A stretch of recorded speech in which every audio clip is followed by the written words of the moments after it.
Welcome back to another episode of the Substantiate podcast, where every week I discuss a new hypothetical matchup with a guest.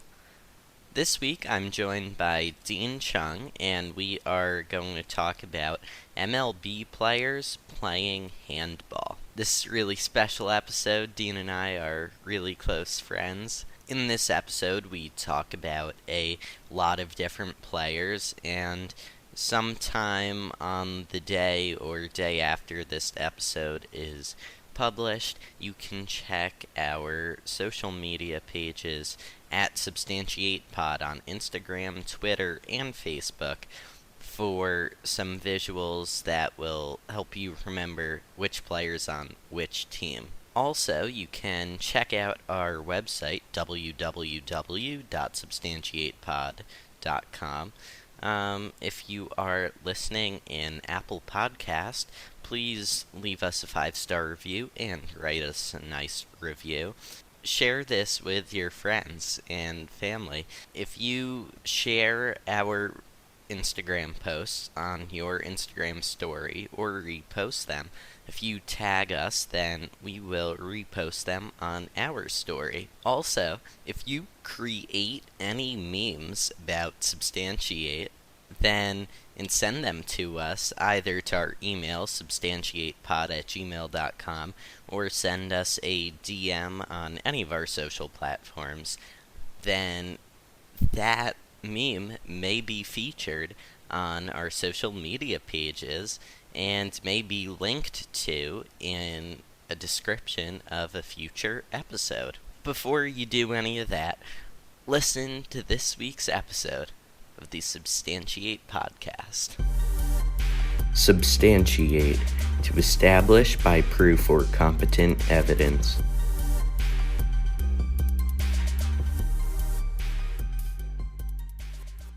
Today, I am joined by Dean Chung to discuss Major League Baseball players playing handball. Like Will, as you might know, he's a Yankees fan, and so am I. Favorite football teams, the New York Giants. Favorite basketball teams, the Knicks. And favorite hockey teams, the Rangers.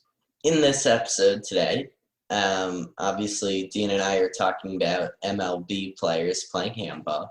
And we're going to start by drafting each of our teams of players. So there won't necessarily be our team that we're necessarily rooting for, but it's just a way to create two teams. But we still do root for our teams. Before I planned out this episode, I didn't know that much about organized handball, and I think it's fair to say neither did you, Dean. Yeah, true. Yeah, handball is really the thing that you mostly play just for fun and, however many people on a team. But in real professional handball, I guess, if you could even call it professional, there are 7 players, including a goalie, on the field. We're each going to have our teams of 6 players plus a goalie, 7 including, and a lot of the positions are similar to other sports, as Dean and I came to figure out. So each team will have a left and right back, which is similar to a defenseman in hockey. We will also have left and right wingers, just like the wings in hockey. We both have goalies as well, just like hockey. And we have a center/playmaker and the circle runner, which they're 2 separate positions, but they're similar to kind of like the center in hockey or point guard in basketball, just some creative force on the team. We're going to start the draft by flipping a coin to see who picks first. So, Dean, which side would you like? I'll take heads. All right, and the flip is tails. All right, I'm going first. Kind of feel bad in the other episode where we drafted teams, episode 2, U.S. presidents playing basketball. Go check it out. I also got the first pick. Might have to change that up next time. Yeah. So with my first pick, I select JT Realmuto as my goalie. So my thinking was Realmuto is catcher for the Phillies. He's one of the best defensive catchers in the MLB. I checked out some of his numbers, and in 2019, he had a fielding percentage of .992. So he had 8 passed balls all season and was awarded the Silver Slugger Award. Now, Dean and I, as Yankees fans, really wished we could have had that out of Gary Sanchez. Very, very true. And when you watch Real Muto, you just have a sense of confidence in him that he won't mess up. And that's really important for pitchers. And in this case, the offense. If the offense knows that they have a great goalie, it takes just a little bit of pressure off their backs and will allow them to play more freely.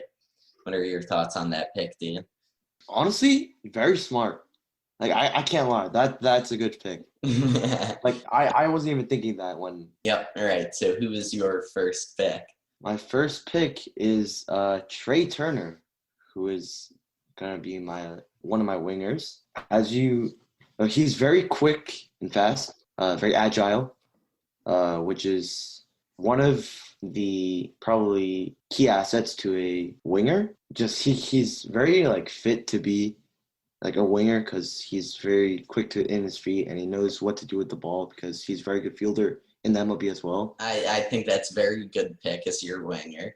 Obviously, Trey Turner's the shortstop on the Nationals. I just pulled up a couple numbers on him. He had 13 errors in total in 2019.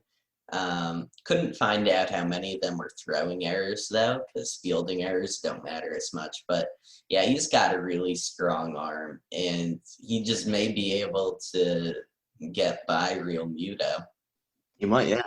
With my second pick, I select Aaron Hicks as one of my wingers. Aaron Hicks is an outfielder for the Yankees, mostly center field, but he's versatile and can play all of the outfield positions if he needed to. So that's a good thing to be a winger on a team, move around different situations. You're not taking a fly ball from the same spot every time, like in baseball. He has one of the strongest throws of any outfielder in the MLB. I remember one time in 2016, it was a game against the Athletics, and Hicks was playing left field. And in one situation, Danny Valencia of the Athletics was on third base, and there was a relatively deep fly ball that was hit to left field. And John Sterling, who's the Yankees' longtime radio announcer, on that play, he commented, "That is deep enough to score the run on the tag-up." And Hicks caught the ball and whipped it to home plate. And StatCast said it was 105.5 miles an hour to beat Valencia at the plate. And that moment is just one of the examples of how Hicks can adapt to a situation and perform a highlight reel play. I think that will reflect a handball where Hicks will need to move around, get that open shot, catch the ball, and shoot. You cannot mess with that arm, though. Fly ball, third baseman. If he has a good read, then you're probably going to be gunned by Hicks because he has a strong arm. And another thing I didn't mention before is he's also really fast. And your pick, Trey Turner, is relatively fast also. And that's obviously going to be important in handball. Yep. So, Dean, what is your second pick? Kind of thinking back to your first pick, JT Realmuto. As you read out his stats and everything and what he's mainly good at in the field, I went with someone I feel is comparable to him in some ways. So I went with Salvador Perez. He is a 5-time Gold Glover, Wow, 6-time All-Star, and 2-time Silver Slugger, and he was a World Series winner and MVP of the 2015 World Series versus the San Francisco Giants. Oh, wow. He was the MVP in 2015? I didn't realize that. Yeah. Wow. Yeah. 5 Gold Gloves as a catcher is really impressive because, catchers are supposed to be catchers first, hitters second. And we mentioned Gary Sanchez earlier. Gary Sanchez was a hitter first, catcher second, and then his hitting went away, and now he sucks. So yeah. Salvador Perez, yeah, he's just a really fun catcher and has a lot of energy. and could really be a leader on your team. I don't think I mentioned this, but he's my goalkeeper, by the way. Yeah. Nice. Yeah, what do you choose for your next pick? So with my third pick, I'm going to select Chris Bryant. He is the third baseman and sometimes plays outfield for the Cubs. Chris Bryant is going to be one of my backs on defense. He's another versatile defender that can move around, stay covering the opposition, and could intercept a pass or block a shot with his quick hands. He was a third baseman, and third baseman and first baseman really have to have the quickest hands in the infield, especially third baseman, because first baseman is considered an easier position to play. But he's got those quick hands that'll really help him. He's, a corner infielder is usually like 100 to 120 feet from home plate compared to like 130 to 150 for a middle infielder. And, so that's just how a third baseman is, what I think, a better defender.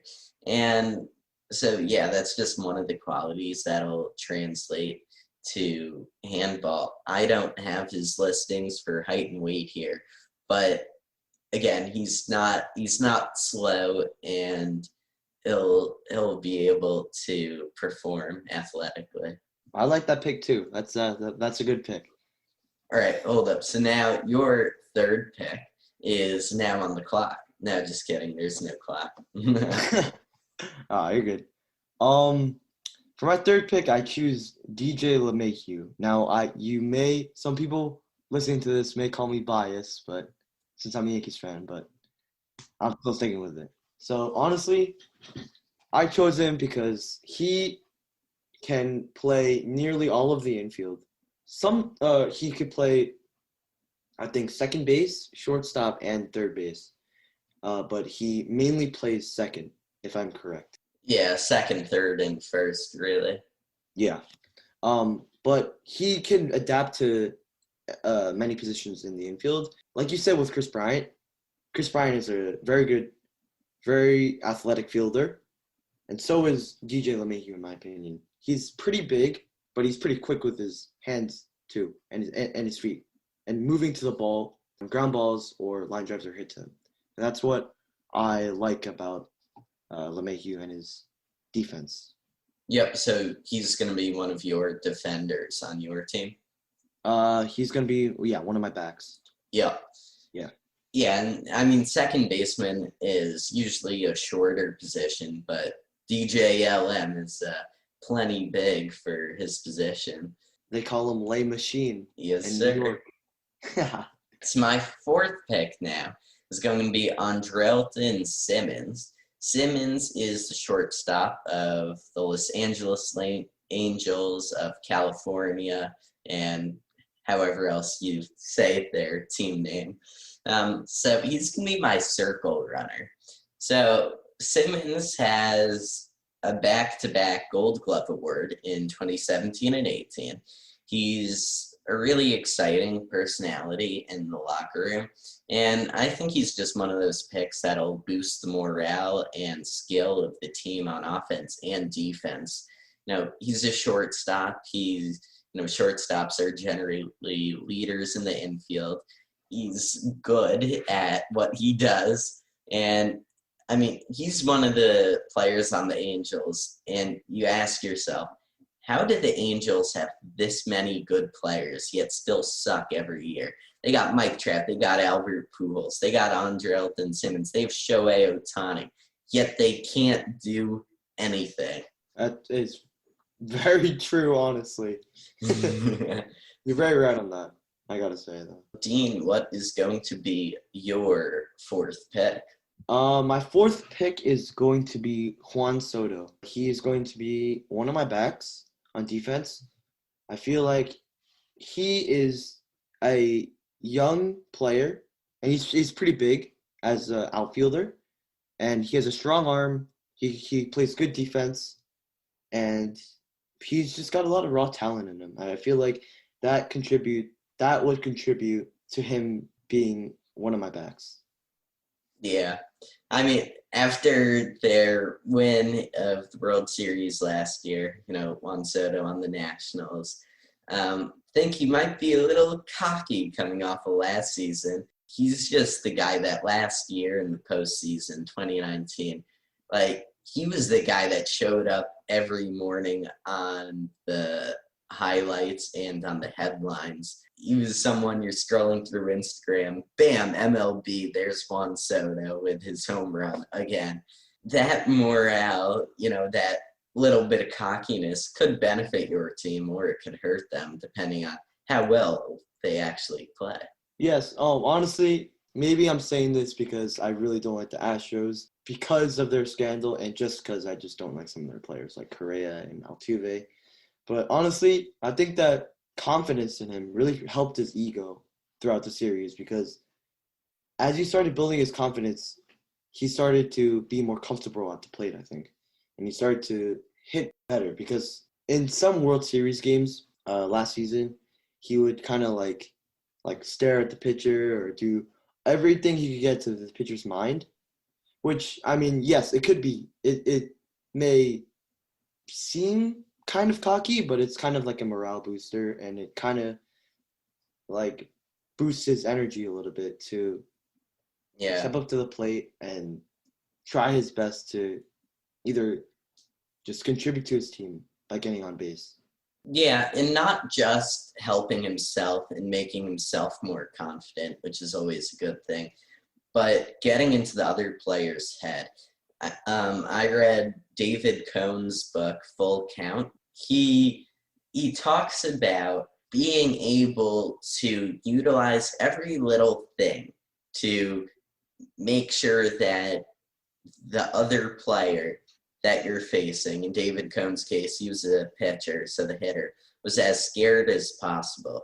So he and his catcher, throughout his years on several teams, the Royals, Yankees, and Mets, and he would talk with them, and they'd come up with other ways to say, no, I'm not going to throw that pitch, like maybe a shoulder shrug or something. And then, because he didn't want to shake his head no, because that shows the batter of his weakness. And just some of that mentality, David Cohn's one of the most respected MLB TV analysts. He's on, doing Yankees games right now, but you could easily find him in an ESPN box in the next couple of years.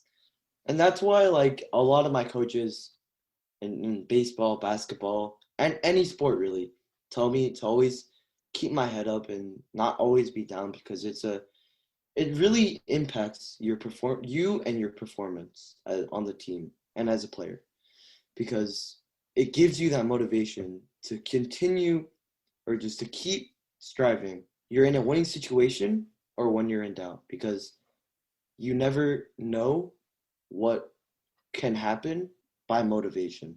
All right, so let's get on to my fifth pick, again, out of 7, which is going to be Joey Votto. Votto's the first baseman for the Reds, longtime player for the Reds. He's a really exciting guy. In 2017, he had the highest WAR, which is wins above average replacement, which basically measures how many games he won for his team. And so in 2017, he had the highest WAR for a first baseman. In 2011, he won a Gold Glove. And I picked him as my center because he's a very smart first baseman. He's a veteran and has a lot of experience, and using that veteran leadership and his brains, basically, I think he can direct the team. And, I have Joey Votto as my center. And the center is supposed to be a more creative player who directs play both in defense and in attack. And if he can contribute to the team in the ways that I'm describing, I think he could really mesh together with some of the younger players on this team and kind of be the glue that sticks everybody together. Yeah. Like as you said, he's a veteran. He's been in the league for a long time. And yeah, like you said, also, like he could be a role model for the younger players that are on the team because you could learn a lot from him. Yeah. All right, so let's hear your fifth pick. My fifth pick is Javier Baez as a center. I chose him because although he may still be very young, he's shown his progression throughout the league in not many years he's been in the league. So every single year he seems to be getting better at what he does, which I really like about him. And he's a leader. He plays great defense, great hitting, and is a good base runner and has some pretty good speed. He's young, he's agile, he has a great arm, he has a huge personality. And in handball, obviously, having someone that throws hard is a very good thing. And again, I think he's another good fit for your team. Thank you. All right. Your sixth pick. Yeah. Yep. So my sixth pick is going to be Alex Gordon as my second defenseman. Alex Gordon is another veteran with a great personality. This guy is an outfielder. He can adapt to situations all around him, and he can get big and block a shot, for crying out loud.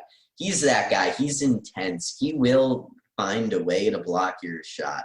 And I know there's a lot of rules in handball, or at least in casual handball, like, stay 3 feet apart or whatever, and you can't slap the ball out of him. I don't know if those are real rules in professional handball, but either way, Alex Gordon is going to get in there, and he's going to block some shots, and he's going to screw things up for your team. Not going to lie. All right. For my sixth pick, I choose as one of my wingers, Nolan Arenado. I choose him as one of my wingers because he can honestly just do it all. He can field. He's a Gold Glover. He can hit the ball, hit the crap out of the ball. He's a good base runner. He never backs down, right? He is the type of guy. On the Rockies, he is their leader. He is the one in the locker room pumping everyone up for the game. He is a role model for other players, and that's why I chose him as my winger. Nolan Arenado is pretty much everything that we've already talked about, with the exception of personal accomplishments, the amount of awards, and his size. He's a little bit on the smaller end, but what position did you say he was playing? He is a winger. Right. So, he's your winger. So that doesn't matter. Maybe you could get under some players. I got my Alex Gordon on defense, and yeah. Yeah, man. All right. So my seventh pick, and also my final pick, is going to be Mike Trout as my second winger. So Mike Trout, obviously, he won the MVP in 14 and 16. He is arguably the best player in baseball. He's consistent, which is hard to come by nowadays. Look at these Yankees. Gary Sanchez, for crying out loud. Yeah, true. Mike Trout was no doubtably the best player in the 2010s decade. From the beginning to the end. He may have been injured for a little bit, but he never missed a full season or anything. This guy's the stuff. This guy is who you want on your team. And he's not going to screw up. And that's something that's going to be really important. And, most of his credit comes from his offense. But his defense, he has a very strong arm in center field in Anaheim. And, I have no question that he wants to win. But just like Andrelton Simmons, it's like, how come they haven't been able to do anything? And I don't know about Albert Pujols' leadership style in the dugout, but I mean, Mike Trout is a veteran now, but the Angels team hasn't changed that much in the last few years. And the only thing I'm doubting with him is just a little bit of that kind of pizzazz on the floor. I don't even know what you play handball on, a court or a field, whatever. Yeah.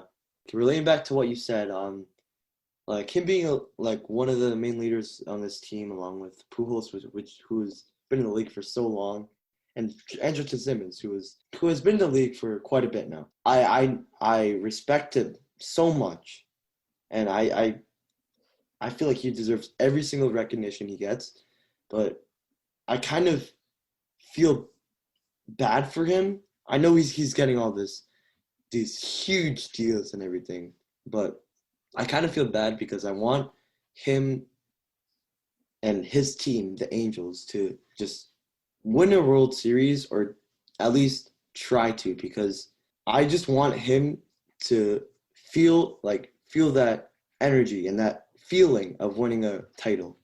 Yeah. So we mentioned Albert Pujols a couple times there. I searched him up on baseballreference.com real quick, and I noticed one interesting thing that's just an interesting fact I'm deciding to share. He does not have a season where he has more than 50 home runs. And the most he had in a single season was in 2006, he had 49.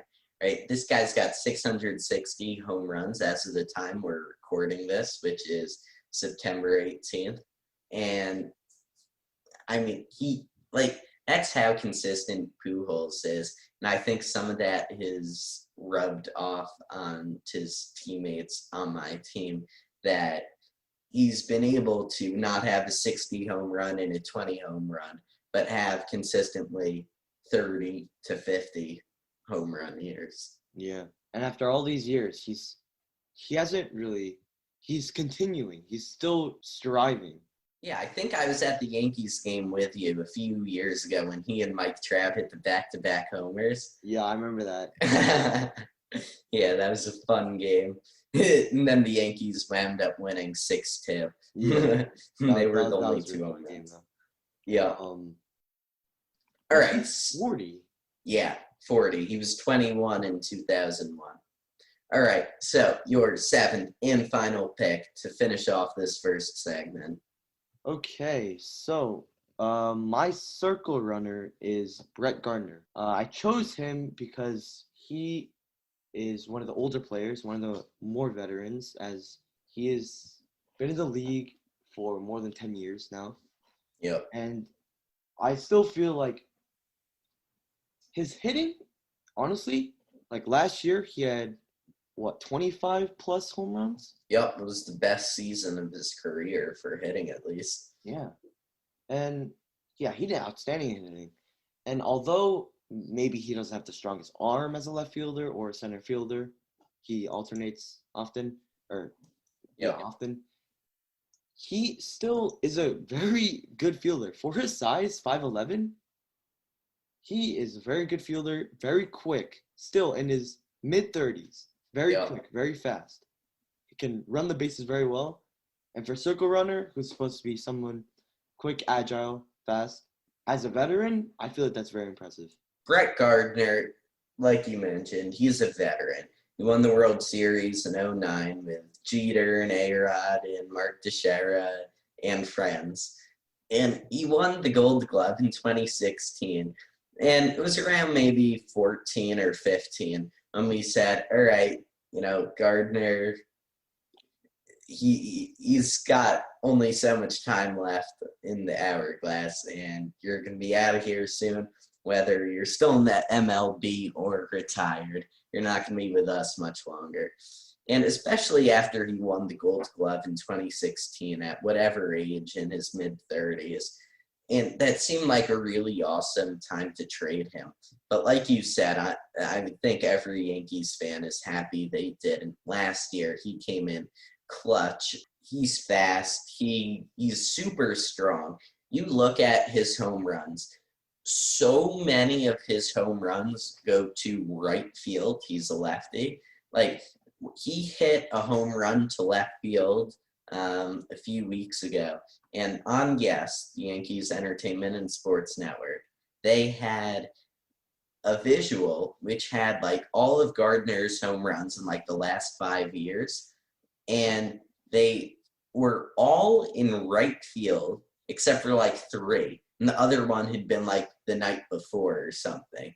And so he just gets in front of that. And if you watch him swing, you can just tell this guy, like, he crushes it. That man is so strong. Although he hasn't had power numbers his entire career, like, just the sheer muscle on that guy and his such a quick swing, it's truly remarkable. And you were mentioning he might not have the strongest arm, but he's got a very electric and ecstatic personality that really brings life to a team. That was a lot. We each had 7 picks, 14 total. So I'm going to summarize each of our teams right now before we head into a short break. And also, again, like I just said, this is a lot of picks and stuff. So definitely check out all of our social medias, Facebook, Twitter, and Instagram at substantiatepod. And I will have a list of the picks for you to visualize, and I think it may help you out when we are talking about some scenarios in the next segment.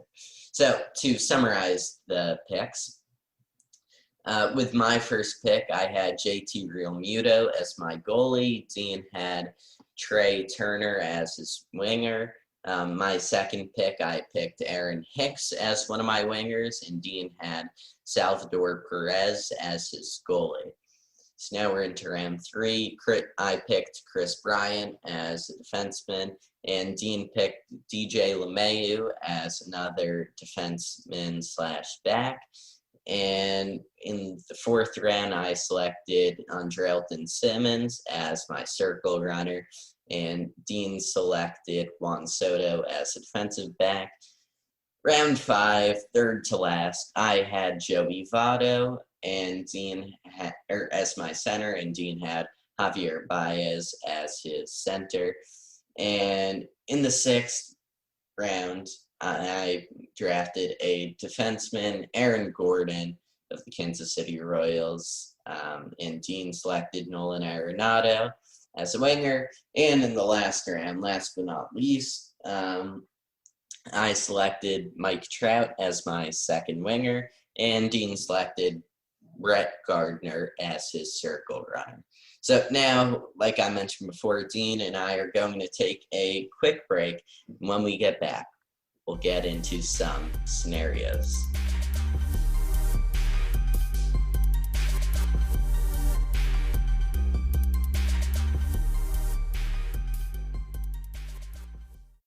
You're listening to this podcast right now, so have you ever considered starting your own podcast? Buzzsprout helps you launch, grow, and monetize your podcast. They give you a step-by-step walkthrough on how to start your podcast. They give you great tips and advice on how to grow your audience, and they have an excellent affiliate marketplace where you can find some great deals to generate income. Plans start at just $12 a month, and if you use my affiliate code in the description, then you can get a $20 Amazon gift card after your second paid invoice just by signing up. Now, if you're not sure you want to fully commit to this, then don't worry. They have a 90-day free trial, so you can test it out and see if you really want to do this, and if you do, you'll get the $20 Amazon gift card after your second payment.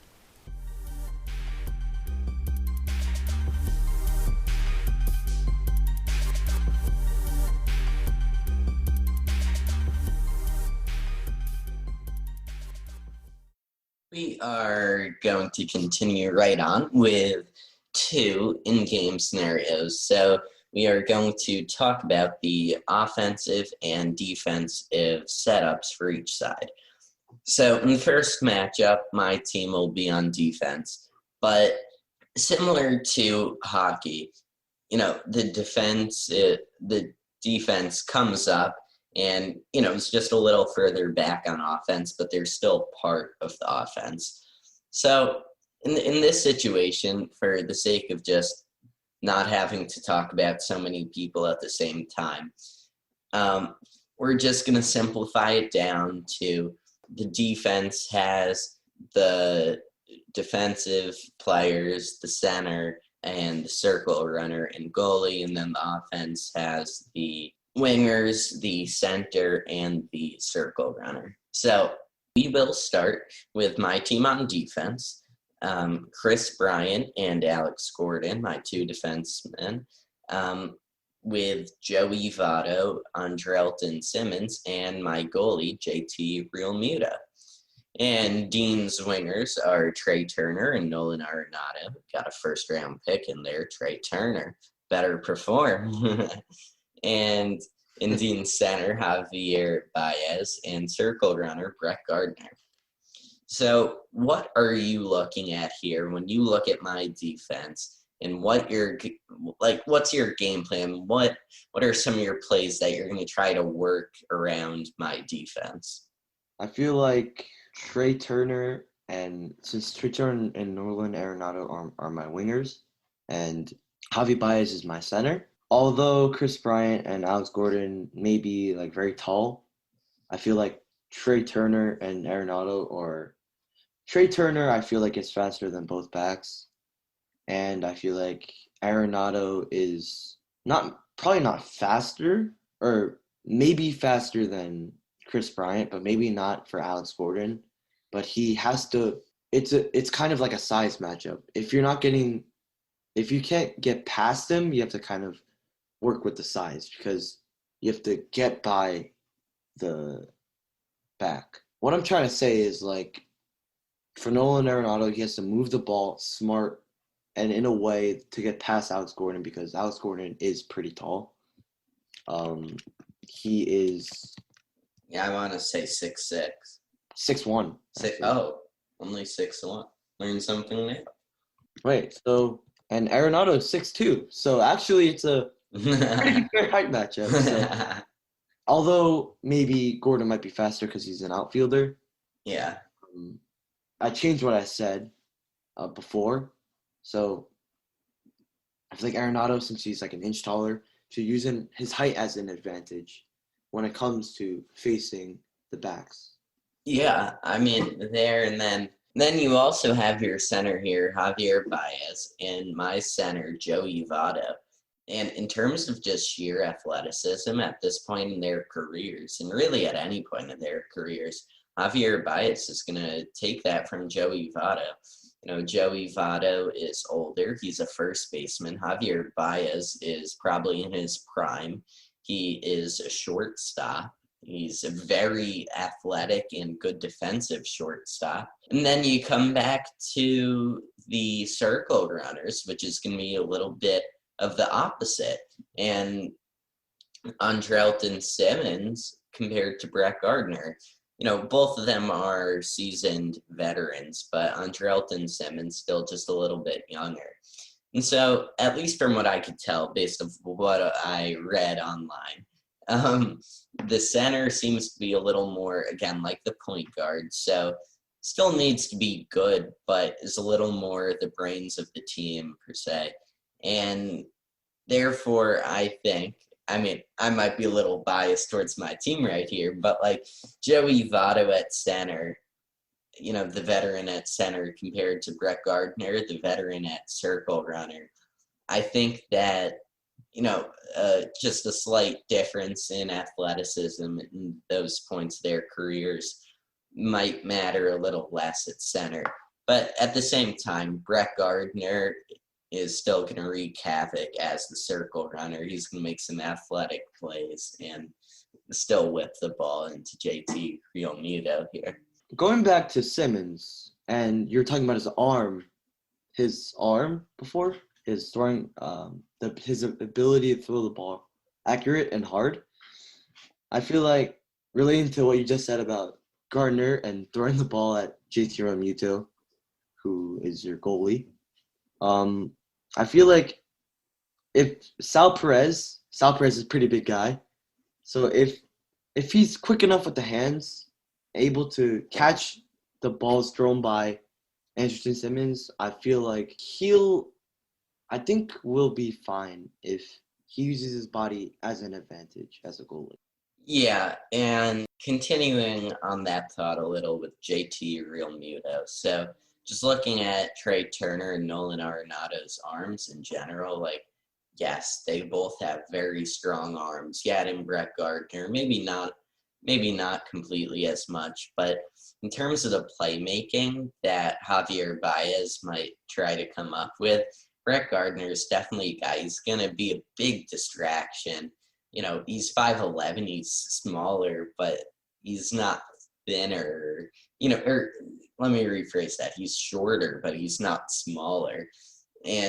But he can also still get around, and just that big figure walking across the court or field, whatever it is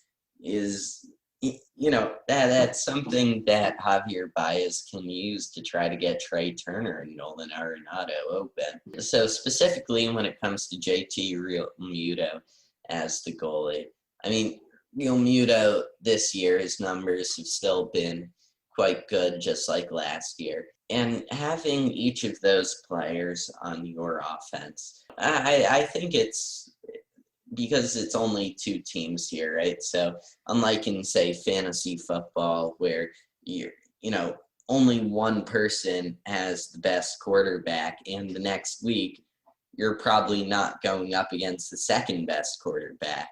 So compared to here where it is kind of like that, and I think JT Realmuto and Salvador Perez really were the two best picks for this, and that the goalie, the difference in the goalie's skill, I don't think will impact the game as much as their attitude.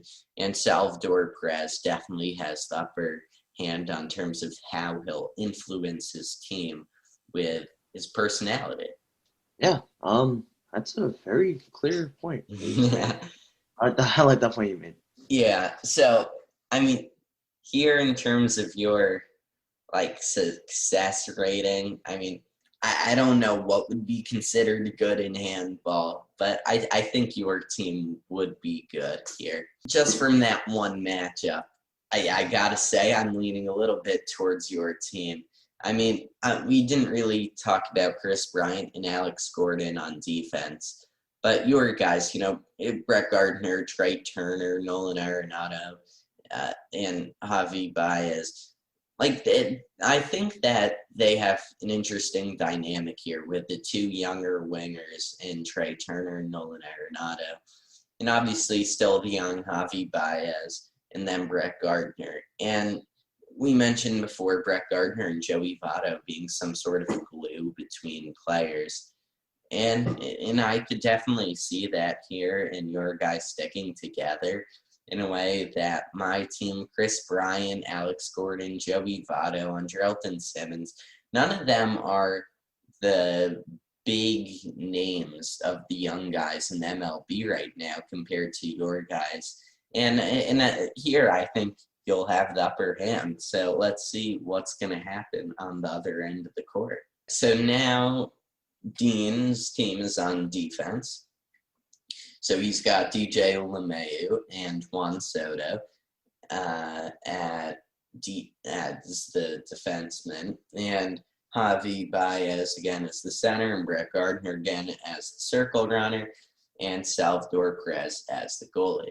And now my offense, my wingers are Aaron Hicks and Mike Trout. And center, again, Joey Votto, and circle runner, Andrelton Simmons. This time, in your defense, you got DJ LeMahieu and Juan Soto here.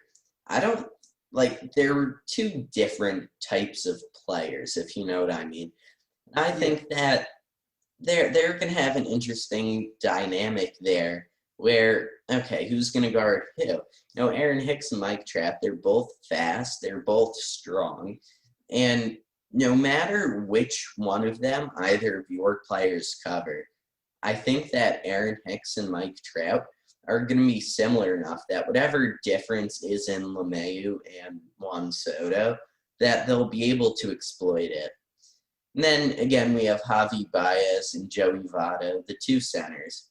And on defense for you with Javi Baez, we're looking at, a little more of a calm and, again, thoughtful role. And in this case, I'm not totally seeing that from him yet.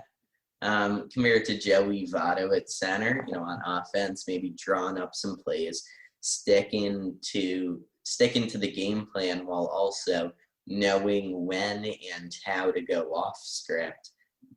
And on Drelton Simmons and Brett Gardner, again, Brett Gardner's wreaking havoc on defense. He's very fast. He's a good defender in MLB, but I don't know that that's going to be good enough to guard Andrelton Simmons. So, what are your thoughts here? That is a fair point, honestly. Simmons with the height advantage, and because he's presumably a bit more agile and quick because he is younger player. He's a slightly younger player and still has, I'd say, more years on him than Gardner has left. I want to go back to my points about LeMahieu and Juan Soto as backs. Definitely. I understand that Juan Soto is 6'1", and LeMahieu, I'd say, is like 6'4". Yeah, he's 6'4". And I feel like with the height advantages, because since LeMahieu has been used to adapting to new situations on defense, being like moving around quite a bit in the infield, I feel like he would kind of teach Juan Soto as kind of like a mentor how to adapt to these new situations on defense when going up against your wingers, Trout and Hicks, and Joey Votto and Anderson Simmons on offense. Yep, I could see that, and I think Juan Soto would be a good player to do that. And then in that same sense on my team, Joey Votto, I mean, compared, again, your team has more of those young stars on defense and offense, Juan Soto and Javier Baez. And even on my offense, Aaron Hicks, Mike Trout, Joey Votto, and Andrelton Simmons, none of them are the hot new stars, right? They're all veterans.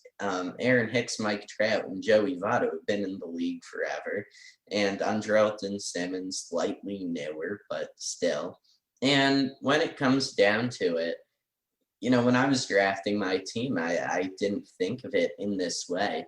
But now that we're talking through these scenarios, it really changes your mind. I mean, Dean hasn't heard last week's episode at the time that we're recording this because it hasn't been released yet. Because at this point, last week's episode will have been with, the quarterback wide receiver duos playing 2v2 basketball. And Dean didn't know that yet. He just chuckled. Yeah. It's a fun episode. Go listen to it. But last week in that episode, Pat and we talked about some matchups, and there were only a couple that we disagreed on who would win. And we didn't really have a tiebreaker, but just talking it over in these scenarios, it really does change your perspective a bit.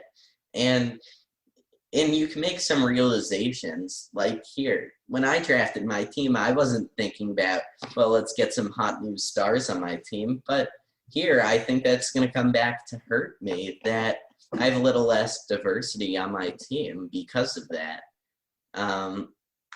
Compared to your team, Dean, you got LeMahieu, who's a veteran star. You got Juan Soto, who's, a bright young name star. You got Javier Baez, another bright young name star. You got Brett Gardner, older, not as much a star anymore. Salvador Perez, veteran star, right? So already there's so much diversity in those players. And then on my defense, Chris Bryant and Alex Gordon. No offense to them. Okay, boring, pretty average picks. Compared to Trey Turner and Nolan Arenado, turn it up a notch. Be a little louder, be a little more fun to watch. And those are some of the things that you don't necessarily see in the numbers. They don't necessarily get reflected in that way. And in this matchup, in both of these matchups, I think I'm going to give this to you because I don't see how my team's going to win here. That's a fair point. I really respect you for saying that. Honestly, I mean, your team, I like the points you made, everything. But I feel like your team, it might be better in some situations because most of your team is very experienced, has been in the league for a while. And I feel like some of my players, they're kind of young, they're kind of new to the game, new to the majors, new to the game, and have some places to grow, definitely. But I feel like that might be a disadvantage because you guys are, as I said, more experienced, more veteran-like players, your team. And I feel like that could contribute to how to adapt to more situations and different situations in the game. Yeah, so, this is, we haven't talked about this situation, like, is it the playoffs or something? But if this were a playoff situation, I think my team might produce more. But we haven't decided anything about that. And so in a straight up one game, not really high stakes, not that much pressure, I think I'd have to go with your team here. But again, if it's a postseason, something more intense, I think I might take my team. I mean, you still have enough veterans on your team that have seen enough playoff action that I think it won't impact your team too much. But pretty much all of my team is veterans, and with the exception of my goalie, JT Realmuto.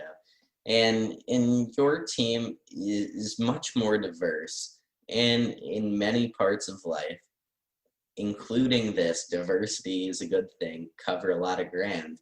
And in here, that's really just going to benefit you. Any final thoughts on this subject?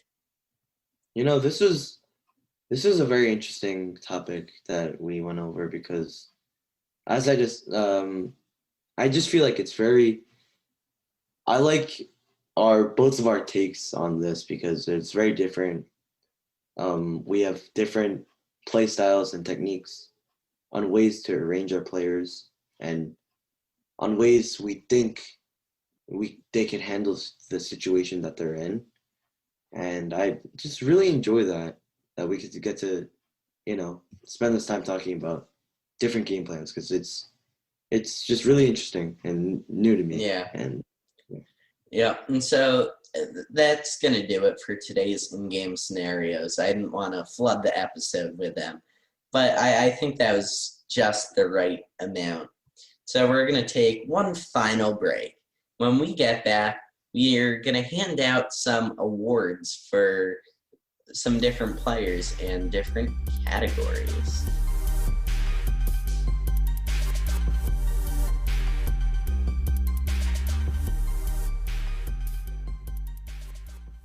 Are you looking for some new clothes, either for yourself or as a gift for someone else? Well, check out Tie-Dye by MS. They have amazing tie-dye clothing, from socks to masks to tank tops to sweatshirts and t-shirts. They've got it all. You pick the style and color, and they do the rest. And best of all, they have amazingly low prices. For example, a shirt is just $20, a mask $8, and a cropped tank is just $15.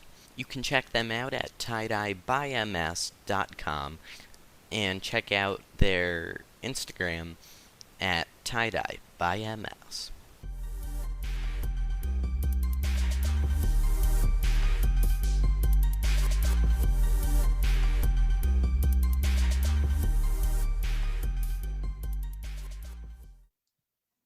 So before we wrap up this week's episode, Dean and I are going to hand out some awards to each player.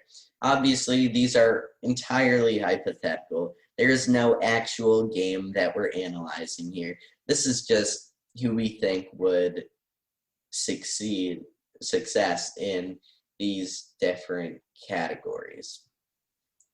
So we are going to start it off with the defensive player of the game. Here, our defensemen, I had Chris Bryant and Aaron Gordon, and you had DJ LeMay.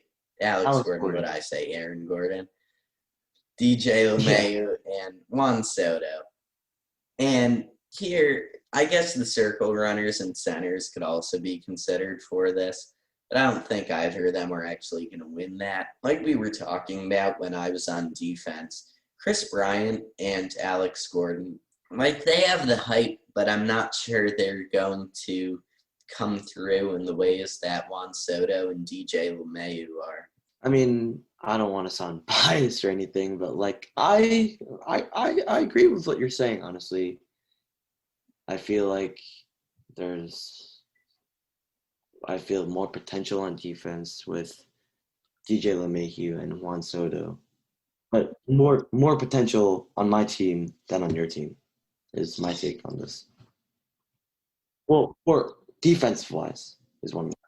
I mean, just my defensive players, they just seem to be a little more dull. And DJ LeMahieu and Juan Soto, both very colorful characters. And I think I might have to give this one to DJ LeMahieu. And then you'll let me know your thoughts after. But DJ LeMahieu, just the veteran. Juan Soto, he's known for his hitting. DJ LeMahieu, obviously also currently leading the league in batting.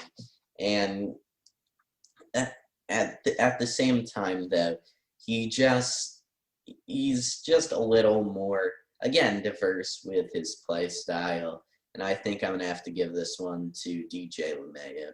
Okay. Yeah, okay. I agree with that too, honestly. It's a good choice. And yeah, it's a good selection. All right. So now we're going to move on to the most goals. So kind of like offensive player, but just most goals. So who's going to get the ball into the net? Since with Trout's stats on offense and all of his offensive stats, throughout every single year of his career, he's been very consistent with his stats, with his overall stats. Like you said before, he's a very consistent player when it comes to offense and defense.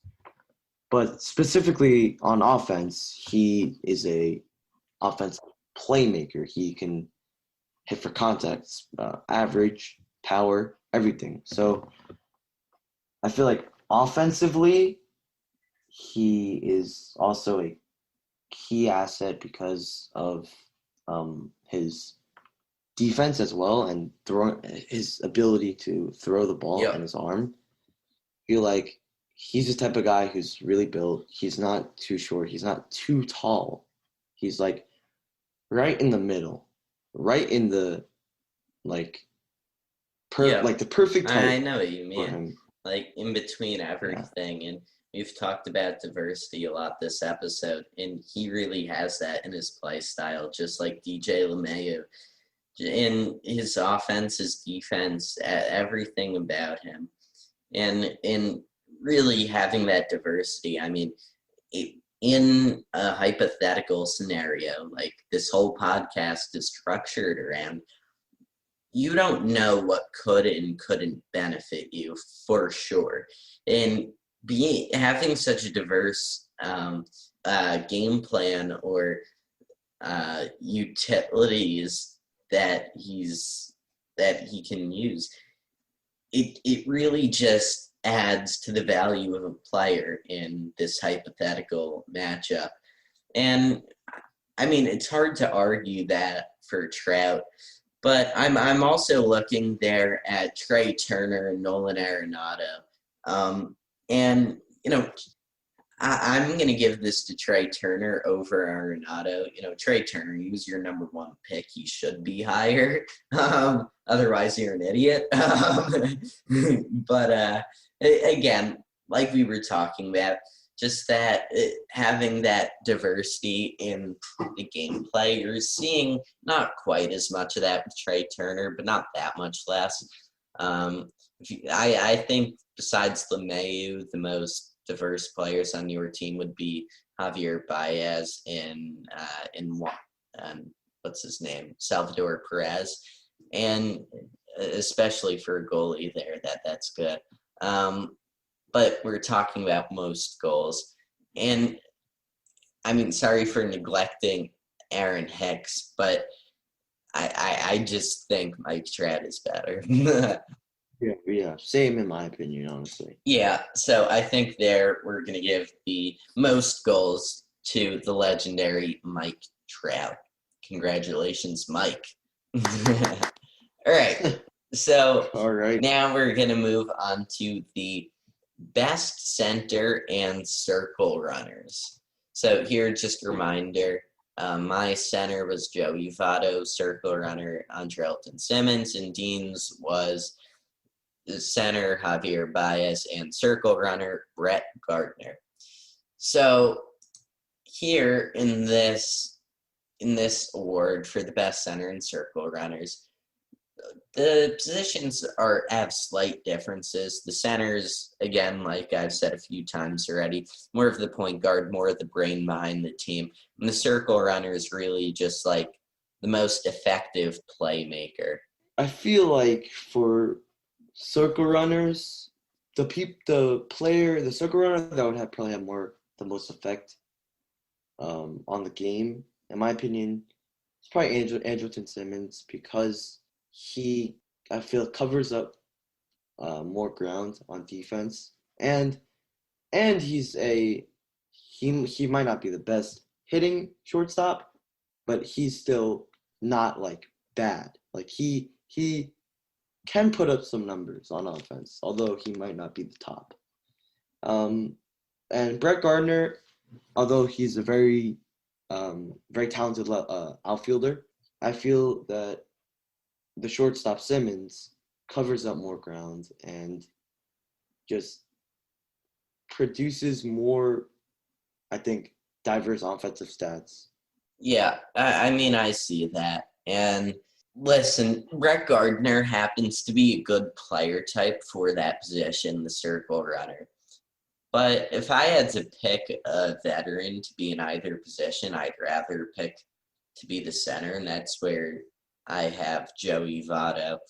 And the circle runner, Andrelton Simmons, he's not going to wreak havoc in the way that Brett Gardner is. I hate to break it to you, Simmons is good and all that, but one of the characteristics of that position is to create some mayhem, and I think Brett Gardner is going to do a better job with that than Simmons is.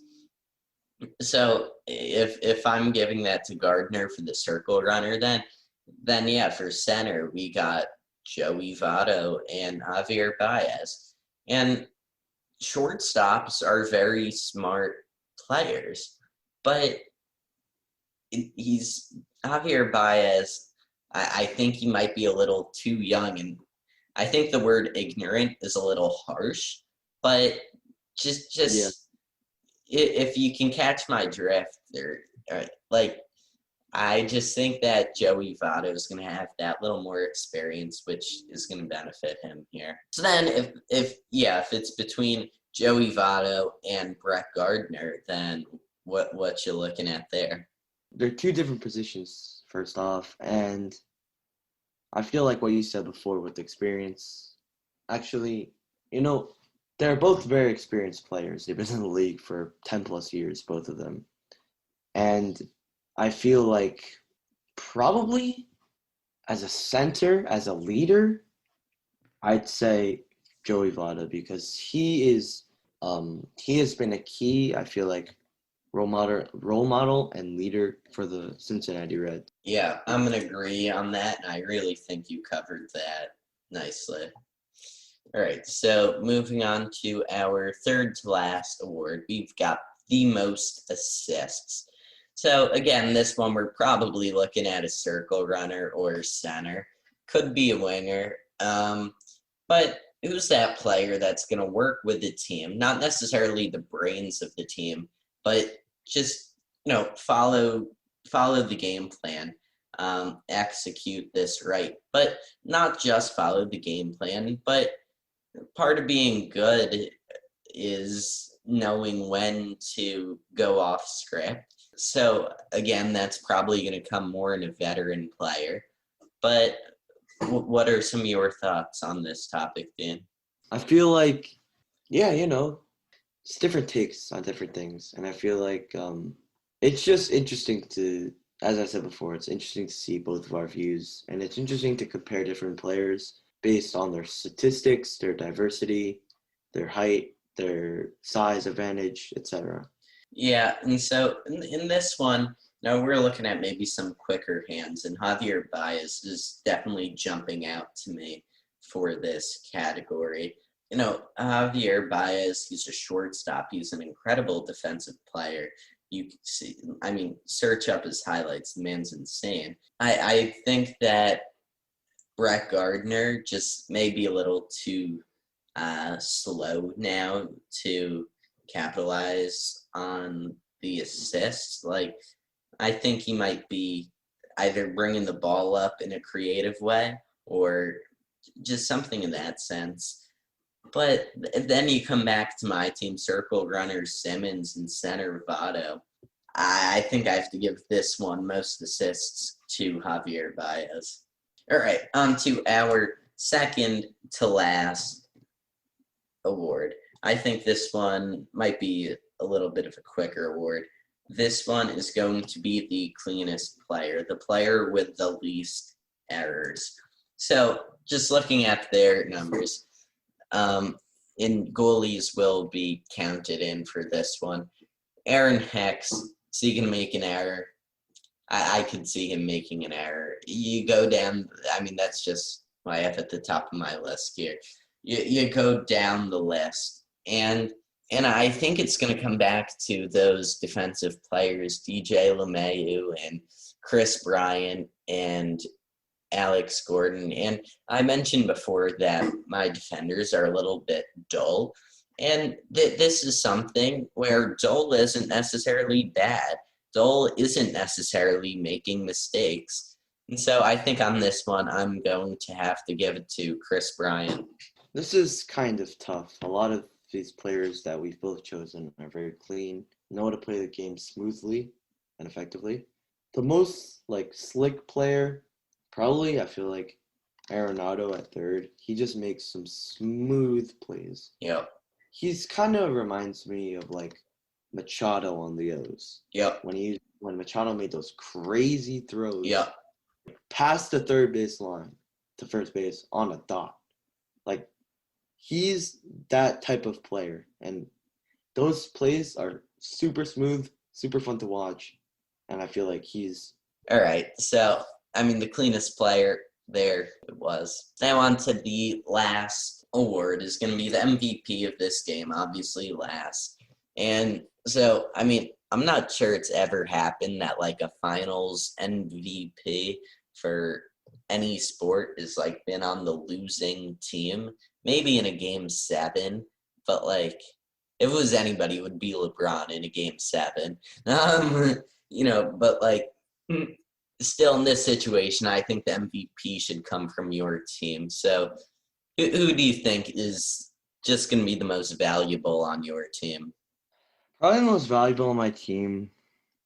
They're all very key assets in terms of just play styles and everything. I feel like the most valuable player is my leader, the center of my team, Javier Baez, because he is just outstanding. I feel like as he grows up Yep. in the league, he'll become more of like a role model on the Cubs. Yep. Or if he's seen the Cubs, as like Anthony Rizzo is, for example, to like younger players and just to the players on, or just his teammates in general. And yeah, that's why I feel like would probably be the most valuable player and leader. Yeah, I mean, it's hard to argue with that. Both sides of the floor, Javier Baez is going to come in clutch. He's going to have some fun while doing it. And, you know, in sports, MVP is an award that's voted on. And it's very easy to like Javier Baez and to root for him. And I agree with you on that selection for today's MVP, Javier Baez, shortstop of the Chicago Cubs, also known as the center on the Dean Substantiate podcast, MLB Players Playing Handball team. And yeah, so that's going to wrap up today's episode. Dean, do you have any last thoughts on anything that we've talked about today? You know, honestly, this has been one of many more moments to come that I'll remember for a long time. Thank you so much for having me, man. Thank you for coming on. Thank you for listening to this week's episode of the Substantiate podcast. Come back every Wednesday for a brand new episode, and check out our social media pages, Instagram, Twitter, and Facebook, at substantiatepod, our website, www.substantiatepod.com. And if you want to send us an email, send it to substantiatepod@gmail.com. If you have either a meme about Substantiate or an idea for a meme about Substantiate, you can either email it to us or send us a direct message, and share Substantiate with your friends.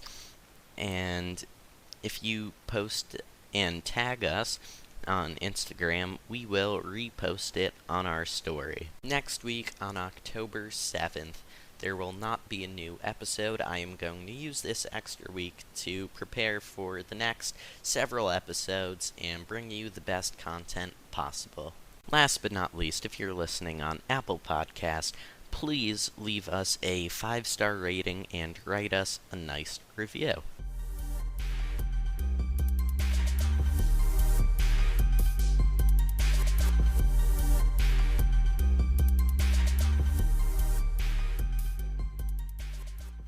Thank you for listening to this episode of Substantiate. The best way to help support the show is to, number 1, tell your friends about Substantiate. That is the number 1 way to support us. The second way is to leave us a 5-star review in Apple Podcasts or Podchaser.